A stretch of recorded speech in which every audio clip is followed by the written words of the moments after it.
नमस्कार दोस्तों, मैं हूं निरंजन कमलेश।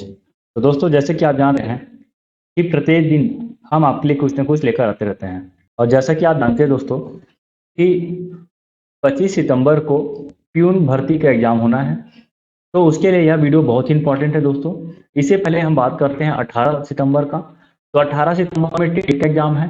तो टेट के एग्ज़ाम के लिए भी यह बहुत ही इम्पोर्टेंट है वीडियो।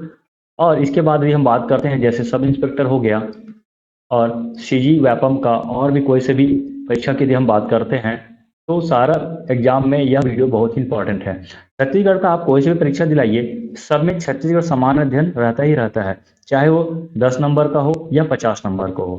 तो छत्तीसगढ़ समान अध्ययन बहुत ही इंपॉर्टेंट है। इसी को ध्यान में रखते हुए हम आपके लिए छत्तीसगढ़ समान अध्ययन का एमसीक्यू सीरीज लेकर आए हैं दोस्तों। ठीक। तो एक बहुत ही इंपॉर्टेंट महत्वपूर्ण आपको मैं इंफॉर्मेशन दे देता हूं दोस्तों, समझेंगे आप। देखिए, आपको पता ही होगा कि शिक्षक भर्ती, सहायक शिक्षक भर्ती, व्याख्याता, इनका जो करीब करीब 12,000 से भी अधिक पदों पर वैकेंसी आना है, जो कि इसकी प्रक्रिया भी चालू हो गई है व्यापम के द्वारा, और बहुत ही जल्द इसका नोटिफिकेशन आपको देखने को मिल जाएगा। तो दोस्तों, इसी के लिए हम आपके सामने लेकर आए हैं हमारा शिक्षक भर्ती और सहायक शिक्षक भर्ती कोर्स। आपको इस कोर्स में संपूर्ण सिलेबस मिलेगा। ठीक है। आपके सिलेबस में जो भी चीजें हैं, जैसे हिंदी हो गया, बाल विकास शिक्षा शास्त्र, इंग्लिश, सामान्य अध्ययन, मैथ, जो भी चीजें रहेगी, कंप्यूटर, इन सभी चीजों का आपका तैयारी कराया जाएगा। हमारा जो कोर्स का फीस है, ये मात्र 1499 रुपये है, लगभग 1500 आप बोल सकते हैं दोस्तों। बहुत ही कम फीस है, और बहुत ही कम फीस में हम आपको शिक्षक भर्ती, सहायक शिक्षक भर्ती की तैयारी कराएंगे। हम केवल दो चीज को टारगेट लेके चल रहे हैं, शिक्षक भर्ती और सहायक शिक्षक भर्ती। इसके साथ यदि सहायक शिक्षक प्रयोगशाला का भी परीक्षा यदि होता है, तो उसका भी हम तैयारी करवाएंगे, प्रयोगशाला का। ओके। तो इन तीन चीजों का तैयारी हमारे एकेडमी द्वारा कराया जा रहा है दोस्तों। हमारी टीम रेडी है, और आपको डेली वीडियो मिलेगा। आप चाहे तो लाइव क्लास भी अटेंड कर सकते हैं, और साथ ही साथ आप इसका वीडियो लेक्चर भी प्राप्त कर सकते हैं। ओके। तो ध्यान रखेंगे दोस्तों, यह जो है चालू हो चुका है।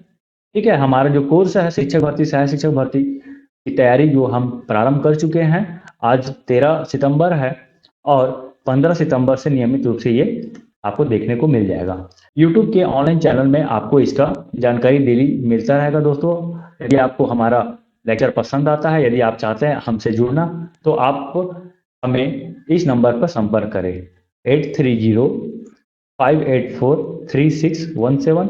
इसके साथ ही साथ आप 9074191185 या 6265544679 पर आप हमें संपर्क कर सकते हैं।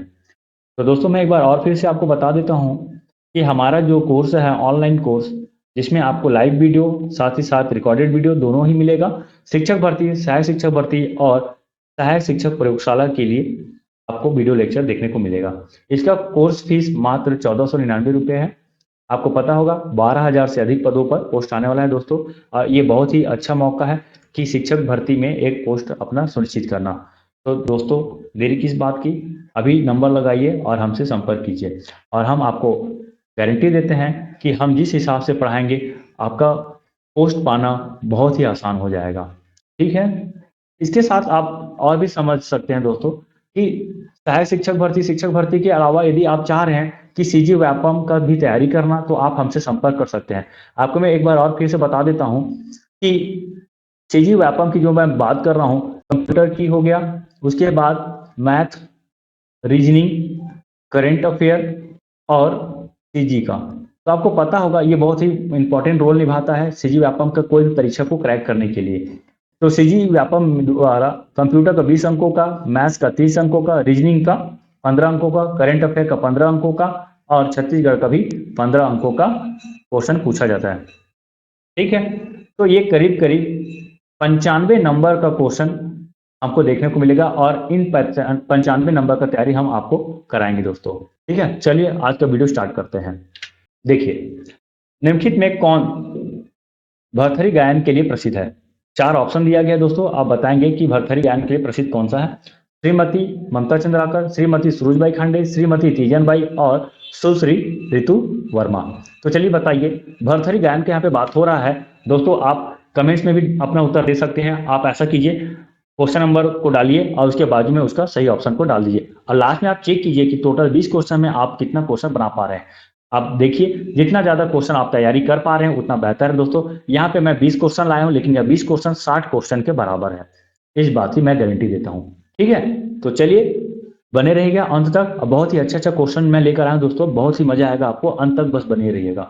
देखिए, निम्नलिखित में से कौन भरथरी गायन के लिए प्रसिद्ध है? तो बताइए भरथरी गायन के लिए प्रसिद्ध कौन है? तो बताइए, देखिए इसमें जो सही उत्तर मिलेगा वो है सुरुजबाई खांडे। तो सुरुजबाई खांडे जो है भरथरी गायन के लिए प्रसिद्ध है। साथ ही साथ सुरुजबाई खांडे के बारे में और मैं आपको बता दूं, भरथरी गायन के अलावा सुरुजबाई खांडे जो है ढोला मारू और चंदैनी गायन, तो इन तीनों गायन के लिए फेमस है कौन? तो सुरुजबाई खांडे। ओके, ये चीज को याद रख लेंगे, इनका प्रमुख है गायन की यदि हम बात करते हैं तो। और यदि हम बात करें तो 1986-87 में, ध्यान रखेंगे, सोवियत रूस में इन्हें भारत महोत्सव, एक याद रख लेंगे, भारत महोत्सव, तो भारत महोत्सव में छत्तीसगढ़ का प्रतिनिधित्व करने का इन्हें सौभाग्य प्राप्त हुआ है। ठीक, ये भी याद रख लेंगे। साथ ही साथ यदि और सम्मान की बात करते हैं तो इन्हें छत्तीसगढ़ सरकार द्वारा कौन कौन से सम्मान प्राप्त हुआ है? तो याद रखेंगे, इसे 2 सम्मान प्राप्त हुआ है। पहला तो है दाऊ रामचंद देशमुख सम्मान, और दूसरा यदि सम्मान की बात करते हैं तो ये है स्वर्गीय देवदास बंजारे सम्मान। ओके, तो ये सब ध्यान में रख लेंगे दोस्तों, इनका ये जो है सम्मान है स्वर्गीय देवदास बंजारे सम्मान और दाऊ रामचंद देशमुख सम्मान। ठीक है, मैं फिर से बता देता हूं, सुरुजबाई खांडे भरथरी, डोला मारू और चंदनी गायन के लिए प्रसिद्ध है। 1986-87 में सोवियत रूस महोत्सव में इन्होंने छत्तीसगढ़ का या भारत का प्रतिनिधित्व किया। सम्मान की बात करते हैं तो दाऊ रामचंद्र देशमुख, स्वर्गीय देवदास बंजारे से इसे सम्मानित किया गया है। यदि हम ममता चंद्राकर की बात करते हैं तो ममता चंद्राकर जो है क्लासिक गाना यहाँ के गायन है, ये भी गायिका ही है छत्तीसगढ़ की। ठीक है, तीजन बाई की बात करते हैं तो पंडवानी गायन इनका फेमस है। ठीक, और ऋतु वर्मा की बात करते हैं तो ऋतु वर्मा भी है पंडवानी गायन के लिए प्रसिद्ध है। तो ये सब चीजें हैं दोस्तों, देखिए मैं सभी ऑप्शन के बारे में बता दिया हूँ। ठीक है, आपको यदि नहीं समझ में आ रहा है तो आप कोई कमेंट भी कर सकते हैं, किसी भी प्रकार को समस्या होता है तो भी आप कमेंट करके आप हमसे संपर्क कर सकते हैं। चलिए अगला देखते हैं। अगला क्वेश्चन है, झंडा सत्याग्रह बिलासपुर में कब प्रारंभ हुआ? देखिए, झंडा सत्याग्रह की बात करता हूं दोस्तों तो बिलासपुर, ध्यान रखेंगे, झंडा सत्याग्रह जो है इसे जबलपुर, क्योंकि ये जबलपुर में प्रारंभ हुआ है, शुरुआत वहीं से हुआ है, तो जबलपुर झंडा सत्याग्रह के नाम से भी जाना जाता है। इस चीज को आप ध्यान में रखेंगे। ओके, चलिए झंडा सत्याग्रह यानी कि जबलपुर झंडा सत्याग्रह। छत्तीसगढ़ की बात करते हैं तो छत्तीसगढ़ में सर्वप्रथम कहां से प्रारंभ होता हुए से हम देखते हैं तो ये हो जाएगा बिलासपुर से। ठीक, तो झंडा सत्याग्रह जो है छत्तीसगढ़ के किस जिले में प्रारंभ हुआ सर्वप्रथम? तो बिलासपुर इसका सही उत्तर हो जाएगा। कब से? तो 31 मार्च 1923 से। ठीक, तो इसको आप ध्यान रख लेंगे। चलिए इसके बारे से और कुछ हम डिटेल्स लेते हैं। देखिएगा, जबलपुर झंडा सत्याग्रह है, इसका यदि हम प्रारंभ की बात करते हैं तो प्रारंभ हम देखते हैं टाउन हॉल जबलपुर मध्य प्रदेश से। ध्यान रखेंगे उस समय जबलपुर, अभी भी जबलपुर जो है मध्य प्रदेश में है, तो टाउन हॉल जबलपुर मध्य प्रदेश। ठीक, प्रारंभ कब से हम देखने को मिलते हैं? कहीं कहीं हमें 11 तारीख देखने को मिलता है, कहीं 13 तारीख देखने को मिलता है, लेकिन आप 11 तारीख को मेन मान के चलेंगे। 11 मार्च 1923 को, ध्यान रखेंगे 1923, कई बार एग्जाम में पूछा जाता है कब प्रारंभ हुआ, तो इसे भी आप ध्यान में रख लेंगे कि यदि हम राष्ट्रीय स्तर की बात करते हैं तो 11 मार्च 1923 को प्रारंभ होता है। इस समय हम देखते हैं पंडित सुंदरलाल शर्मा, सुभद्रा कुमारी चौहान, माखनलाल चतुर्वेदी, ये तीनों जो है प्रमुख व्यक्ति है जो प्रमुख रूप से नेतृत्व किए हैं। ठीक, तो इसी सत्याग्रह के दौरान क्या होता है, पंडित सुंदरलाल शर्मा को गिरफ्तार कर नागपुर जेल भेज दिया जाता है, और गिरफ्तार जो होते हैं वो 23 मार्च 1923 को गिरफ्तार से, देखिए 11 मार्च को प्रारंभ होता है और 23 मार्च को क्या कर दिया जाता है, उन्हें गिरफ्तार कर दिया जाता है। ठीक, और 1 मई से 18 मई 1923 तक जुलूस, इसके फलस्वरूप हमें देखने को मिलता है। ठीक है, ध्यान रख लेंगे। चलिए इसके बाद से और कुछ देखते हैं। देखिए इसका उद्देश्य की बात करते हैं, समझिएगा क्या होता है। पहले जो अंग्रेज लोग हैं भारतीय झंडा का बहुत तिरस्कार करते थे, भारतीय लोगों को दबाते थे, ठीक, और नहीं चाहते थे कि भारतीय झंडा फहरे। तो इसी के ध्यान में रखते हैं, इसी के विरोध स्वरूप अंग्रेजों के नीतियों के विरोध स्वरूप क्या करते हैं, जगह जगह यानी कि कार्यालय में, खास तौर पे जितने भी सरकारी कार्यालय हैं उन कार्यालयों में क्या करना है, झंडा फहराना है। ये था उद्देश्य। तो कांग्रेस के झंडा है ना, तिरंगा झंडा को स्थान स्थान पर फहराना इसका उद्देश्य था।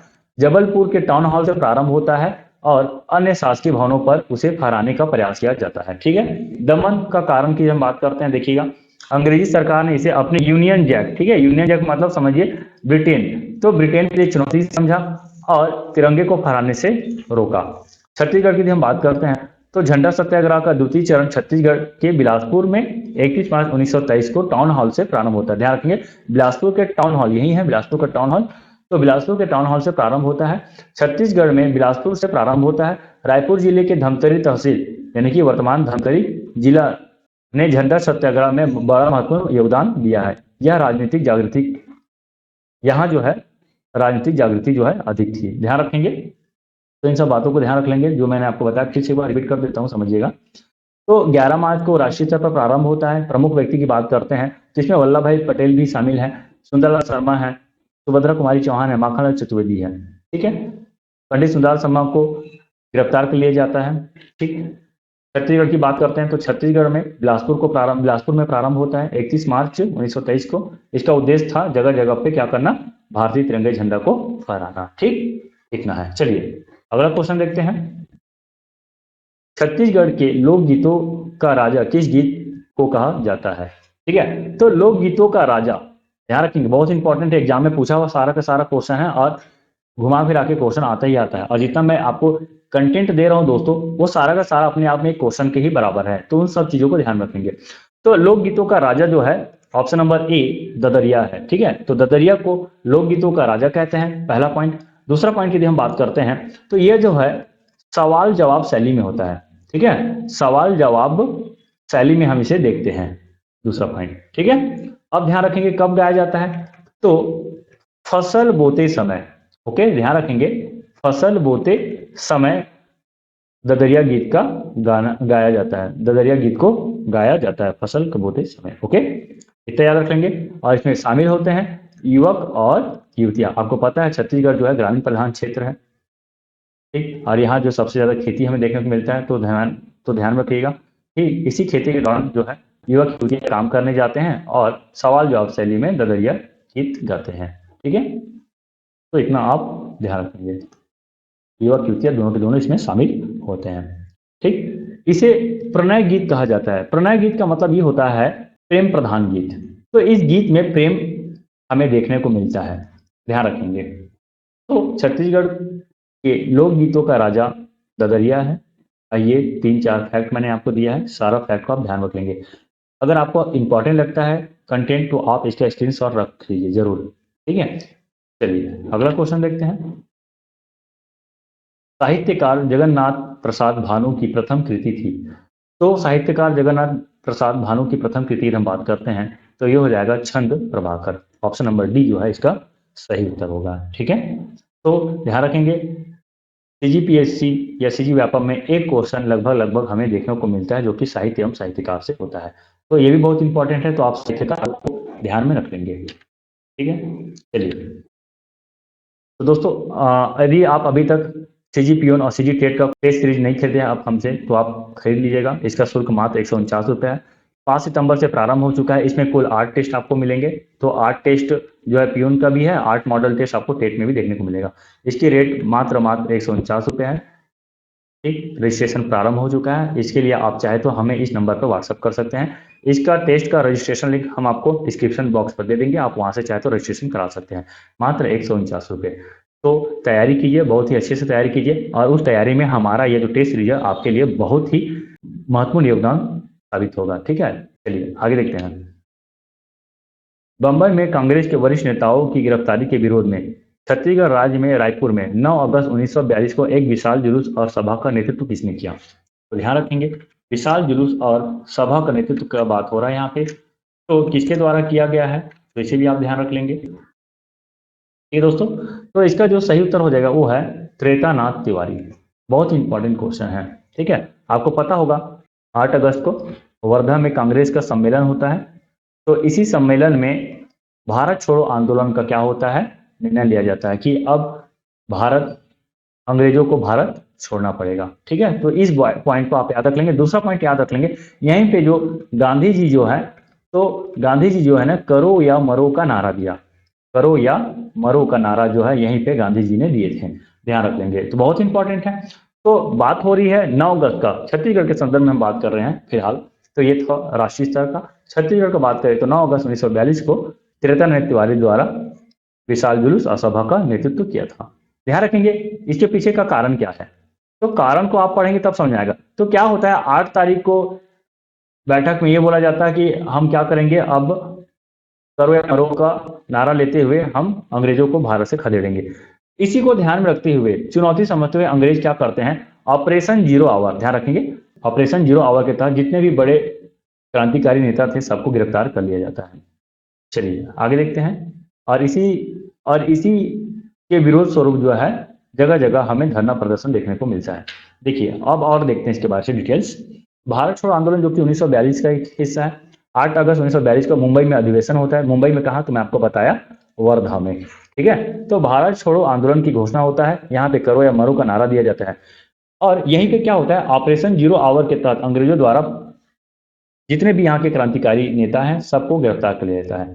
ठीक, देखिए 8 अगस्त को सभी भाग लेने वाले कांग्रेसियों को गिरफ्तार कर लिया जाता है और छत्तीसगढ़ के जितने भी आंदोलनकारी होते हैं उनको मलकानपुर स्टेशन, जो कि मध्य प्रदेश में पड़ता है, ठीक है, तो मलकानपुर स्टेशन में गिरफ्तार कर लिया जाता है। कब, तो 9 अगस्त 1942 को गिरफ्तार कर लिया जाता है। ठीक, तो अब इसी गिरफ्तारी के फलस्वरूप क्या होता है, हम 9 अगस्त को क्या देखते हैं, समूचे रायपुर हो गया या रायपुर के स्कूल, दुकान, कॉलेज को बंद कर दिया जाता है और त्रिरता तिवारी के नेतृत्व में विशाल जुलूस का आयोजन किया जाता है। और ये जो जुलूस है कंकाली पारा रायपुर में पहुंचकर जनसभा में परिवर्तित हो जाता है और त्रिरता तिवारी को भड़काऊ भाषण देने के आरोप में गिरफ्तार कर लिया जाता है। और इसी समय हम देखते हैं रामकृष्ण सिंह ठाकुर ने नागपुर में तिरंगा झंडा फहराते हैं।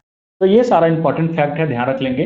यहाँ पे त्रिरता तिवारी जो है इंपॉर्टेंट रोल निभाते हैं। साथ ही साथ और यदि हम बात करते हैं तो देखिएगा यहाँ पे हमें और भी लोगों का नाम मिलता है, जैसे रणवीर सिंह शास्त्री। रणवीर सिंह शास्त्री जो कि महत्वपूर्ण भूमिका निभाते हैं, इन्होंने भी जुलूस में सहयोग देते हैं। ठीक, और बैरिस्टर छेदीलाल जी हैं जो कि बिलासपुर से नेतृत्व करते हैं। जो भी बात करते हैं तो जैसे नरसिंह प्रसाद हैं, तो ये सारे इसके अलावा और भी बहुत सारे लोग हैं। तो ये सब के सब क्या होते हैं, अपने अपने स्तर पे नेतृत्व करते हैं। तो ध्यान रख लेंगे, भारत छोड़ो आंदोलन का एक हिस्सा है यहाँ पे। और 9 अगस्त 1942 की यदि हम बात करते हैं तो यहाँ पे त्रिरता तिवारी जी जो है विशाल जुलूस का क्या करते हैं, नेतृत्व करते हैं। ठीक, उम्मीद कर रहा हूँ समझ में आ रहा होगा दोस्तों। आप 1 से 2 बार वीडियो को देखिए, आपको पूरा का पूरा वीडियो आपके माइंड में छप जाएगा। ठीक, अगला क्वेश्चन की ओर बढ़ते हैं। देखिए ताम्रा घूमर यानी कि मयूरा जलप्रपात स्थित है, कहाँ है, ये एक प्रकार का क्या है, ये एक जो है जलप्रपात है ताम्रा घूमर। ध्यान रखेंगे, ताम्रा घूमर, मेदिनी घूमर, ये क्या है, बस्तर जिला के प्रमुख जलप्रपात है। इसके अलावा और भी जलप्रपात है, लेकिन फिलहाल हम यहाँ पे ताम्रा घूमर को देखते हैं। तो ताम्रा घूमर जो है कहाँ है, तो ये बस्तर में है। पहली बात तो कहाँ है, तो बस्तर में है, पहला पॉइंट। दूसरा पॉइंट की यदि हम बात करते हैं, यह जो जलप्रपात है ये 100 फुट से भी अधिक ऊंचा है। ऊंचाई की बात कर रहे हैं यहाँ पे, तो ये 100 फुट से अधिक ऊंचा है। और कहाँ है, चलिए अब आप बताइए कहाँ है। तो देखिए इसका सही उत्तर हो जाएगा विंता घाटी। विंता घाटी बस्तर में है, ध्यान रखेंगे, बहुत ही इंपॉर्टेंट है। यदि हम ये छत्तीसगढ़ की बात करते हैं यहाँ पे तो समझेंगे। देखिए ये हो गया हमारा छत्तीसगढ़। तो छत्तीसगढ़ का ये जो हिस्सा है यहाँ पे कोंडागांव है, कोंडागांव यहाँ पे है। और जस्ट नीचे में हम क्या देखते हैं, बस्तर को देखते हैं। तो बस्तर में ही हम यहाँ पे हम क्या देख रहे हैं, विंता घाटी को देखते हैं। ठीक, इतना याद रख लेंगे, विंता घाटी जो है बस्तर जिले में यहाँ पे है, क्या, विंता घाटी। और यदि हम बात करते हैं कहाँ पे पड़ेगा, तो ये चित्रकूट बारसूर मार्ग है, ध्यान रखेंगे, चित्रकूट बारसूर मार्ग।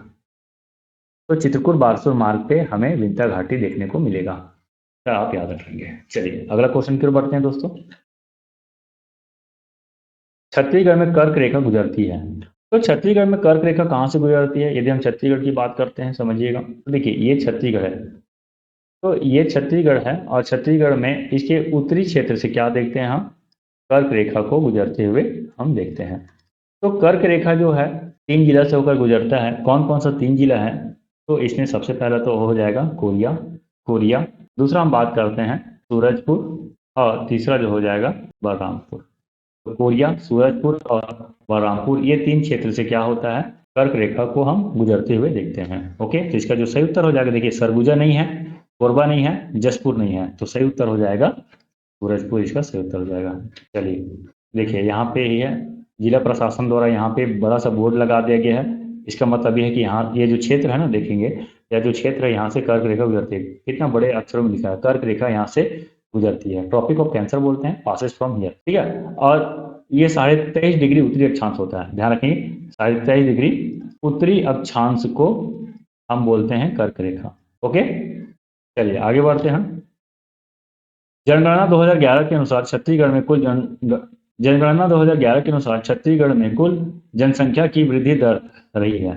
तो इसका जो सही उत्तर हो जाएगा वो है ऑप्शन नंबर बी, 22.59%। देखिए वृद्धि दर क्या होता है समझेंगे कि 2001 में कितना था और उसके बाद 2011 में हम कितना देख रहे हैं। तो जितना वृद्धि होगा उसे हम बोलते हैं परसेंटेज के रूप में, प्रतिशत के रूप में वृद्धि दर। तो यह वृद्धि दर जो है 22.59% है, ठीक है, ध्यान रख लेंगे, बहुत इंपॉर्टेंट है। जनगणना से भी एक क्वेश्चन हमें देखने को मिलेगा ही मिलेगा। चलिए अगला क्वेश्चन की ओर बढ़ते हैं। मगरमच्छों का नैसर्गिक अभ्यारण्य है। नैसर्गिक का मतलब ये होता है प्राकृतिक, ठीक है। तो प्राकृतिक अभ्यारण्य कहाँ हमें देखने को मिलता है, तो छत्तीसगढ़ में 2 जगह खासतौर पर हमें देखने को मिलता है। पहला एक है भैंसा दरहा और दूसरा जो है कोटमी सोनार। तो कोटमी सोनार और भैंसा दरहा ये दोनों के दोनों जगह हमें क्या देखने को मिलता है, मगरमच्छ संरक्षण स्थल। तो इसका जो सही उत्तर हो जाएगा वो है ऑप्शन नंबर ए, भैंसा दरहा, ठीक है। और आपको बता दूं कि जो भैंसा दरहा जो स्थान है ये कहाँ पे पड़ेगा, तो कांगेर घाटी राष्ट्रीय उद्यान में, ध्यान रखेंगे कांगेर घाटी राष्ट्रीय उद्यान। और नदी की बात करते हैं तो ये कांगेर नदी पड़ जाएगा, ठीक है। और वही कोटमी सोनार की बात करते हैं तो ये जांजगीर जिला में पड़ेगा, ठीक है, ध्यान रख लेंगे, तो ये इंपॉर्टेंट है। चलिए अगला क्वेश्चन की ओर बढ़ते हैं।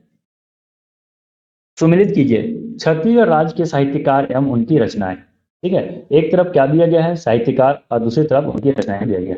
बंशीधर पांडे, हेरू के कहानी, ध्यान रखेंगे मैं आपको बोला ही हूं कि एक क्वेश्चन कम से कम साहित्य एवं साहित्यकार से पूछा ही जाता है। तो देखिए यहाँ पे कितना अपने आप में 4 क्वेश्चन है, तो ये भी पूछा गया, अलग से भी क्वेश्चन पूछा गया है, और देखिए यहाँ पे मैच कीजिए भी बोल दिया, तो इसमें समझिए 4 क्वेश्चन के बराबर ही है ये। प्यारेलाल गुप्त, तो प्यारेलाल गुप्त का क्या हो जाएगा बताइए। देखिए अमृतलाल दुबे तुलसी के बिरवा, प्यारेलाल गुप्त जो है यहाँ पे प्राचीन छत्तीसगढ़, और श्यामलाल चतुर्वेदी जो है पर्रा भर लाई। तो इसका जो सही उत्तर हो जाएगा देखिए वो option number B, option number B इसका सही उत्तर हो जाएगा। मतलब बंशीधर पांडे हीरू की कहानी, प्यारेलाल गुप्त प्राचीन छत्तीसगढ़, अमृतलाल दुबे तुलसी के बिरवा, श्यामलाल चतुर्वेदी पर्रा भर लाई, ठीक है। चलिए आगे बढ़ते हैं। सुमेलित कीजिए छत्तीसगढ़ राज्य के वर्ष 1930 में हुए जंगल सत्याग्रह एवं उनके नेता। तो देखिए एक तरफ जंगल सत्याग्रह है और दूसरी तरफ क्या है, उसके नेता है, मतलब नेतृत्व करता। ओके, जैसे रुद्री नवगांव की यदि हम बात करते हैं तो यहाँ पे जो नेतृत्व करता है नारायण राव मेघावाले देखने को मिल रहा है। यहाँ पे तमोरा की बात करते हैं तो तमोरा में हो जाएगा ये यति यतन लाल, मोहबना नरसिंह प्रसाद अग्रवाल, और पोड़ी रामाधर दुबे। तो इस तरह से 1 का 4, 2 का 3, 3 का 2 और 4 का 1। तो इसका सही उत्तर हो जाएगा ऑप्शन नंबर डी। पर इसके बाद और जानकारी ले लेते हैं। देखिए जंगल सत्याग्रह 1930 में हुआ है, कहाँ कहाँ हुआ है, देखिए बिलासपुर में हुआ है पहला। बिलासपुर में कब हुआ, तो पोड़ी सीपत में हुआ है, रामाधर दुबे जो है। महासमुंद में लभरा और तमोरा, ये 2 जगह है जहाँ पे जंगल सत्याग्रह हमें देखने को मिलता है। लभरा 8 सितंबर 1930, हरिमर्दन गिरी और तमेरा यति यतन लाल शंकर राव गनौदवाले, ये जो है 9 सितंबर को देखने को मिलता है।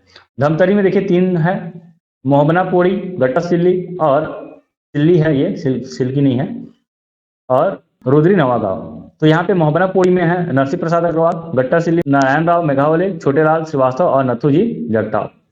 और रुद्री नौगांव में छोटे लाल श्रीवास्तव है। तो ये सब चीज को आप याद रख लेंगे, बहुत इंपॉर्टेंट है। जंगल सत्याग्रह से जो है क्वेश्चन आता ही आता है। इसमें और देख लेते हैं, देखिए कोड़ी कितने सारे हैं, 1 2 3 4 5 और 6, ये 6 कम से कम जंगल सत्याग्रह आप याद रख लेंगे, ठीक है, जो कि 1930 यानी कि सविनय अवज्ञा आंदोलन, ध्यान रखेंगे, सविनय अवज्ञा सविनय अवज्ञा आंदोलन के दौरान हम इसे देखते हैं, ठीक है।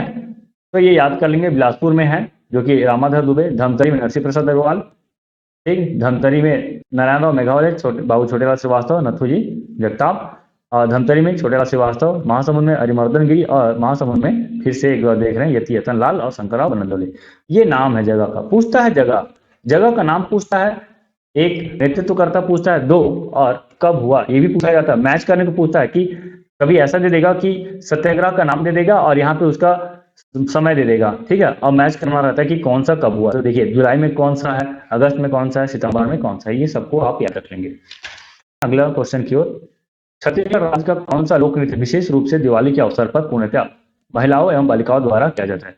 तो दिवाली के अवसर पर जो नृत्य है, देखिए हरेली, कर्मा, पंथी और सुआ। तो दीपावली, हरेली तो दीपावली के समय मनाया नहीं जाता, कर्मा भी दीपावली के समय नहीं मनाया जाता है, पंथी भी नहीं मनाया जाता है, ये दीपावली के बाद का है, और सुबह नृत्य, ध्यान रखेंगे यही है सही उत्तर इसका, ठीक। सुबह नृत्य है जहां पे महिलाएं जो है एक टोली बनाकर क्या होता है घर घर जाकर सुबह नृत्य करती है। चलिए इसके बारे से और जानकारी लेंगे। देखिए यहाँ पे महिलाओं को देख रहे हैं, यहाँ पे तो महिलाएं की तरह एक टोकरी है और इस टोकरी के चारों तरफ गोल गोल आकार में क्या करते हैं, नृत्य करती है। देखिए सुबह नृत्य क्या होता है, तो सुबह नृत्य छत्तीसगढ़ की स्त्रियों का एक प्रमुख नृत्य है जो कि समूह में किया जाता है। ये समूह में होता है, ध्यान रखेंगे, अकेले नहीं होता।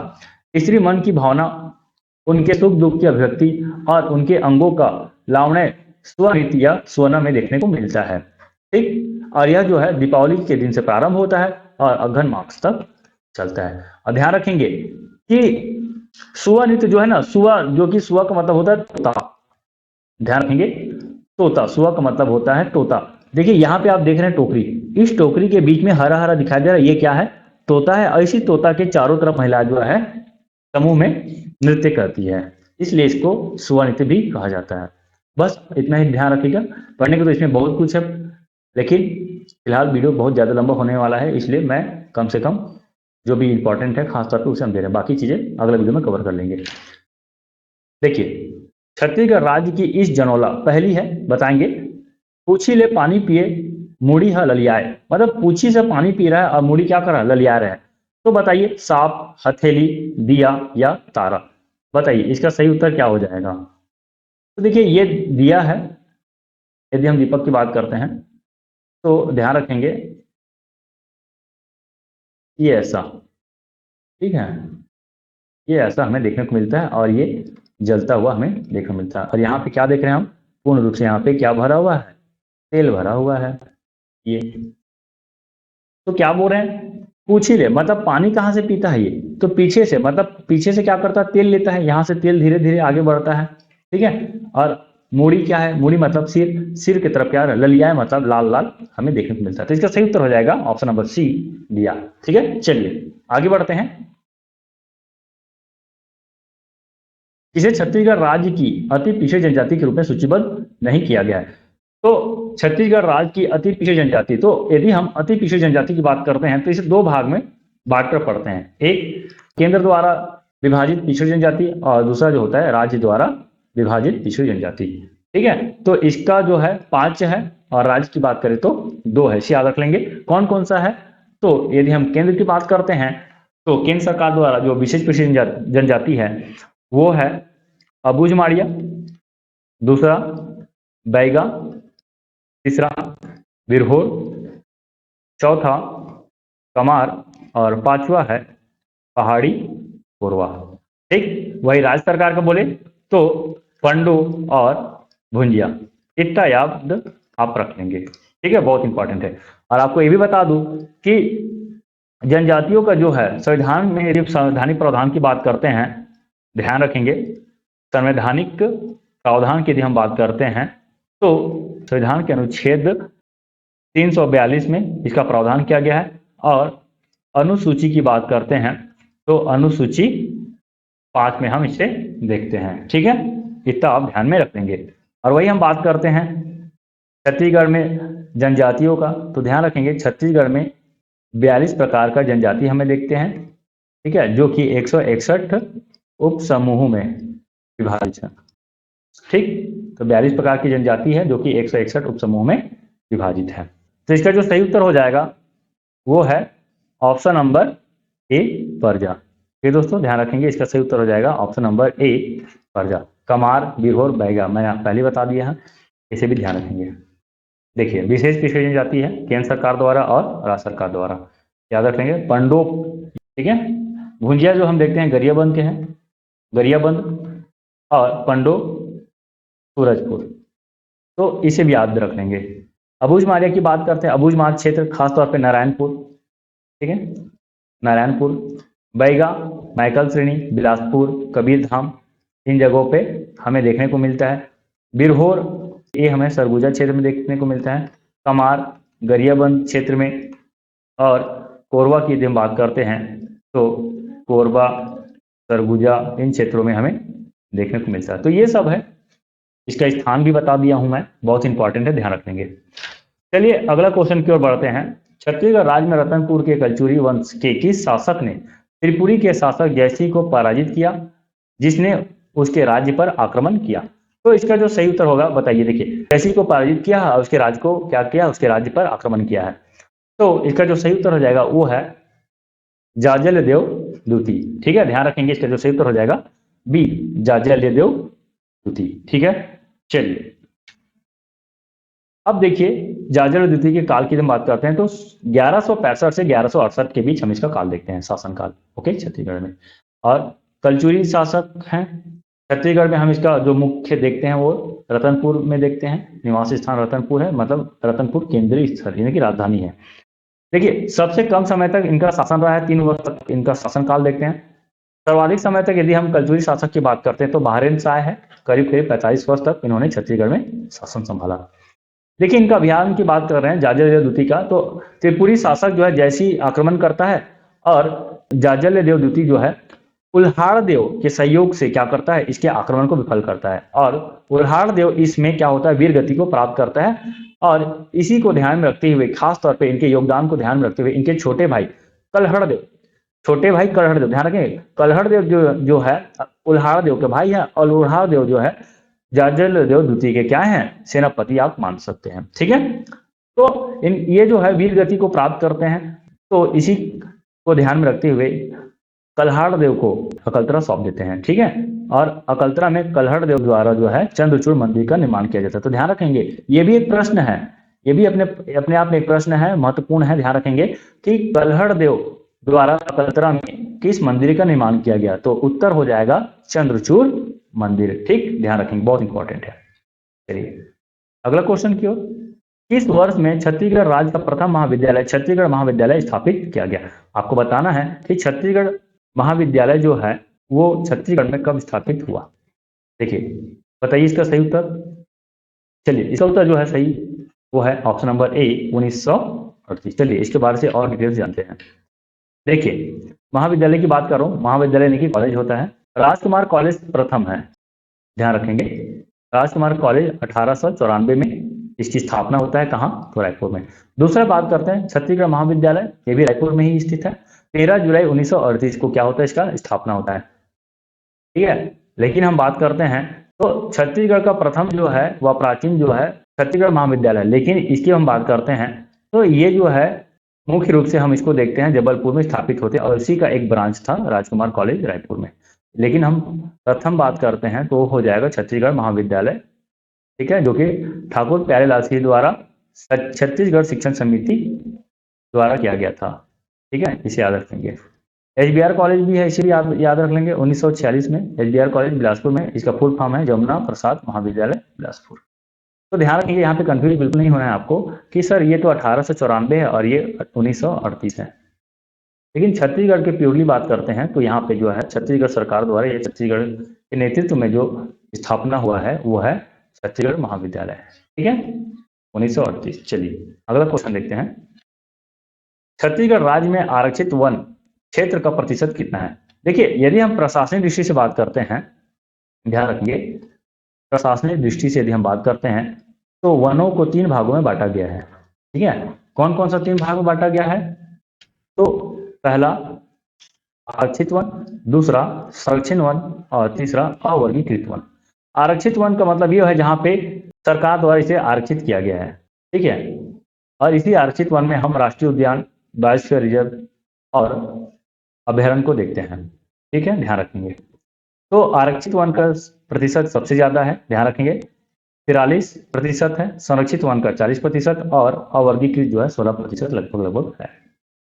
ठीक है, ध्यान रखें, प्रशासनिक दृष्टि से इसे 3 भागों में बांटा गया है। 3 भागों में बांटकर हम पढ़ते हैं। तो इसका जो सही उत्तर हो जाएगा वो है ऑप्शन नंबर ए, 43.13%। ठीक है, अगला क्वेश्चन, प्रधानमंत्री फसल बीमा योजना छत्तीसगढ़ राज्य में कब से लागू की गई? तो बताइए कब से लागू हुआ है?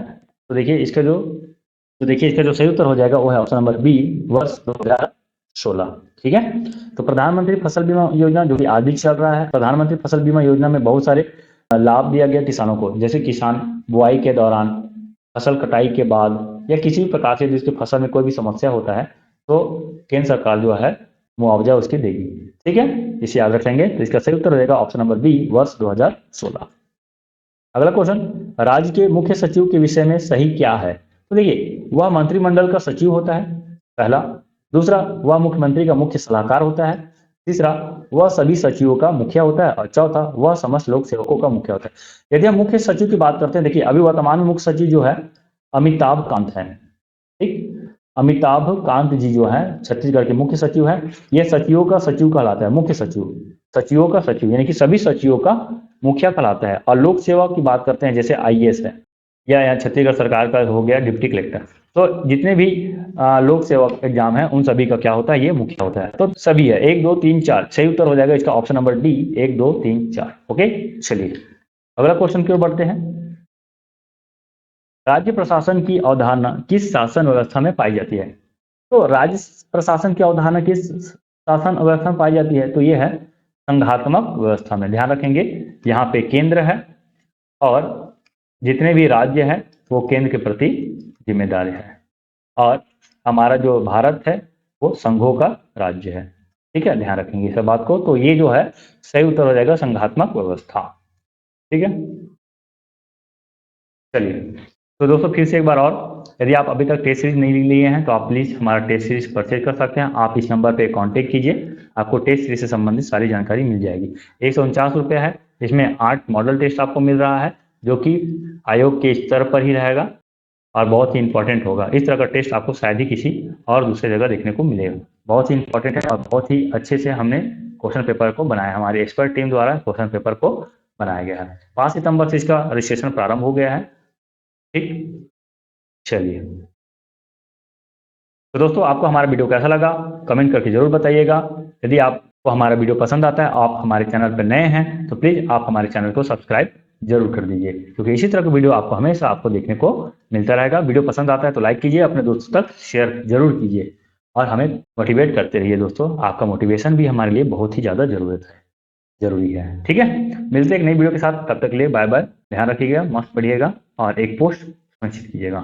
धन्यवाद।